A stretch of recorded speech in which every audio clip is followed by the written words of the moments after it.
White House Press Secretary Karine Jean-Pierre confirmed in a press briefing Wednesday that the U.S. is working to reschedule a meeting with a delegation from Israel to discuss Rafah, just days after Israeli Prime Minister Benjamin Netanyahu cancelled it in opposition to the U.S. not vetoing a United Nations Security Council resolution calling for a ceasefire. Netanyahu's decision to reschedule the meeting to discuss Rafah comes amid continued talks between U.S. and Israeli officials.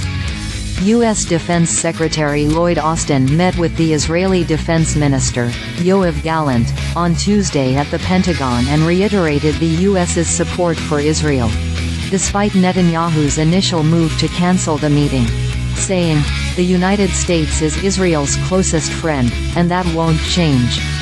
Jean-Pierre said the talks between Israeli officials, Austin and other U.S. officials were constructive, and that Rafah was one of a number of topics discussed.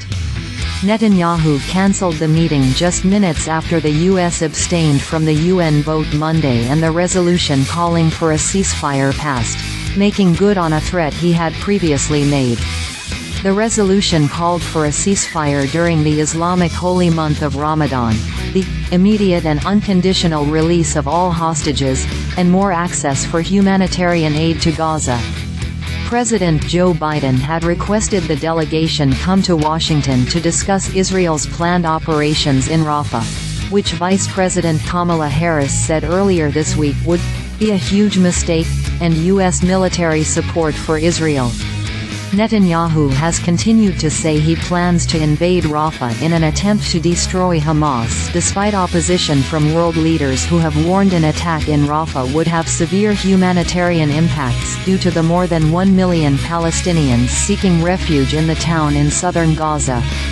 In addition to the Biden administration expressing a Rafah invasion would be a mistake, the UN's top humanitarian official Martin Griffiths warned in February that military operations in Rafah could lead to a slaughter in Gaza.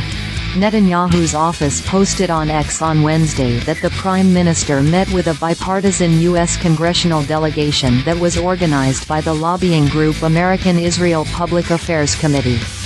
At that meeting, he said it is important to maintain bipartisan support, and reiterated his stance on the war that there is no substitute for victory.